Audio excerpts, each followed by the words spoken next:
নমস্কার, আমি সত্যজিৎ। কলকাতায় খুন হয়েছেন বাংলাদেশের সাংসদ আনারুল আজিম আনার। আর এই খুন ঘিরে এক অস্থির সাংবাদিকতা দেখা গেল। কীরকম সাংবাদিকতা? প্রথমে সংবাদ মাধ্যম ব্রেকিং দিল কলকাতায় দেহ উদ্ধার।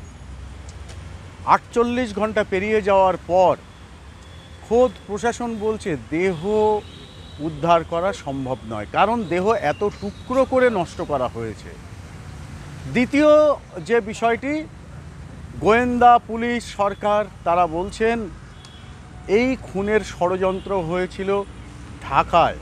আর সংবাদ মাধ্যমের বেশ কিছু প্রতিনিধি, বেশ কিছু সংবাদ মাধ্যম তারা বলছেন কলকাতায় খুনের ষড়যন্ত্র করা হয়েছিল। শুধু দর্শক নয়, একজন সংবাদ মাধ্যমের সদস্য হিসেবে আমিও বিভ্রান্ত।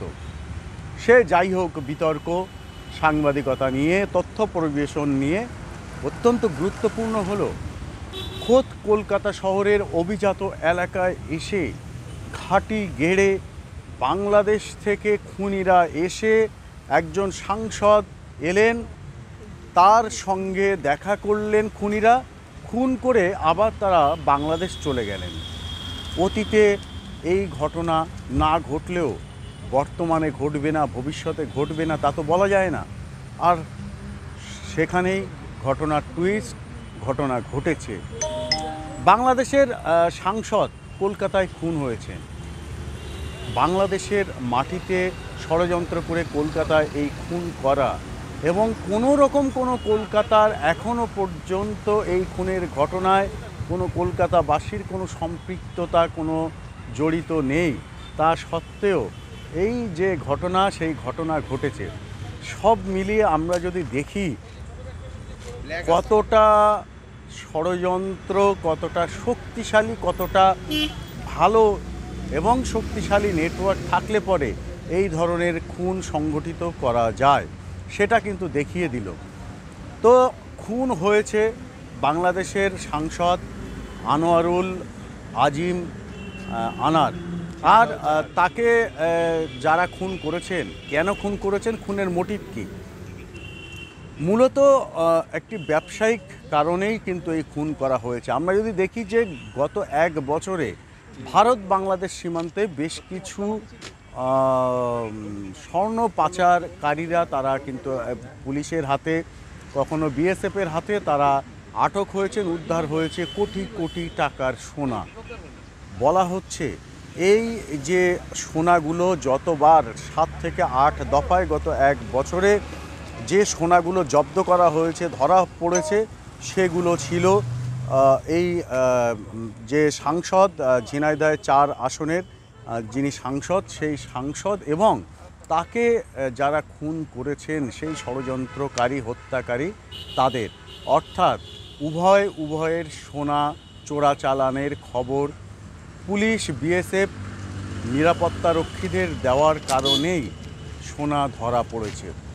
আর একের পর এক ক্ষতির সম্মুখীন হয়ে কিন্তু সাংসদকে দুনিয়া থেকে সরিয়ে দিলেন। এক্ষেত্রেও ব্যবহার করা হয়েছে এক সুন্দরী নারীকে। সুন্দরী বললে বোধহয় কম বলা হবে। তিনি এতটাই সুন্দরী, যে কোনো বয়সের পুরুষ নাকি ভিড়মি খেয়ে পড়বেন তার সৌন্দর্যের কাছে। সেই নারী এসেছিলেন কলকাতায়। সেই নারীর প্রতি সাংসদের দুর্বলতা ছিল, এমনটা বলা হচ্ছে। মৃত্যুর পর অনেক ঘটনা বলা হয়, মৃত্যুর পর অনেক ঘটনা উল্লেখ করে রটনা করা হয়। এই যে সোনা পাচারকারী থেকে শুরু করে নারী যোগ, সবটাই কি রটনা, ঘটনা নাকি ঘটনা? তো এই রটনা নাকি ঘটনা, এই নিয়ে কিন্তু বারংবার সরব হয়েছেন অনেকেই, যে ঠিক হচ্ছে না, কোনটা ঠিক আর কোনটা ভুল তা প্রমাণ করার কাজ কিন্তু গোয়েন্দা পুলিশ উভয়ের। কিন্তু গোয়েন্দা পুলিশের বিভিন্ন মহল থেকে যে সমস্ত তথ্য উঠে আসছে, সেগুলো যদি একত্রিত করা যায় তাহলে ছোটোখাটো এক আন্ডারওয়ার্ল্ডের হদিশ কিন্তু এখানেই পাওয়া যায়। এবং এদের নেটওয়ার্ক এত বেশি, এদের নেক্সাস এত বড় যে তার তল খুঁজে পাওয়া পুলিশ প্রশাসনের তরফে কঠিন। এমনকি এটাও বলা হচ্ছে পুলিশ প্রশাসনের অনেক প্রভাবশালীরাও কিন্তু এই নেক্সাসের পার্ট। হ্যাঁ, সরকার চালাতে গেলে, প্রশাসন চালাতে গেলে বিভিন্ন গোয়েন্দা সংস্থা তাদের যে নেটওয়ার্ক, সেই নেটওয়ার্ক চালাতে গেলে তাদেরও কিন্তু সংযোগ সম্পর্ক রাখতে হয় বিভিন্ন ব্যক্তির সঙ্গে। এক্ষেত্রেও হয়তো সেরকম এমনটাও বলছেন অনেকে। যে যাই বলুক না কেন, ঘটনা প্রবাহ যাই হোক না কেন, অত্যন্ত কিন্তু দুর্ভাগ্যজনক একটা ঘটনা ঘটেছে যে কলকাতার মাটি কালিমালিপ্ত হলো বাংলাদেশি দুর্বৃত্তদের হাতে, এমনটা বলছেন বহু কলকাতার মানুষ। বিশেষ করে যেখানে এই নিউ টাউন এলাকার যেখানে খুন হয়েছে সেখানকার অনেক বাসিন্দা বলছেন আর জায়গা পেল না, শেষে কিনা কলকাতার মাটিকেই বাঁচতে হলো, নিউ টাউনের মাটিকেই বেছে নিতে হলো, নিউ টাউনের অভিজাত আবাসন বেছে নিতে হলো। সব মিলিয়ে অনেক দুঃখ কষ্ট। দুপারের একটা ঝিনাইদহের 4 আসন যেখানকার সাংসদ তিনি, সেখানকার নাগরিকদের মনে যেমন আছে ঠিক তেমনিভাবে নিউ টাউন এলাকার নাগরিকদেরও আছে। এবার আসি ঘটনায় পুলিশ কী কী পেল। কলকাতা পুলিশ গোয়েন্দা, এমনকি কেন্দ্রীয় গোয়েন্দা সংস্থা যে তথ্য পেয়েছে সবটাই বাংলাদেশের হাতে তুলে দেওয়া হয়েছে।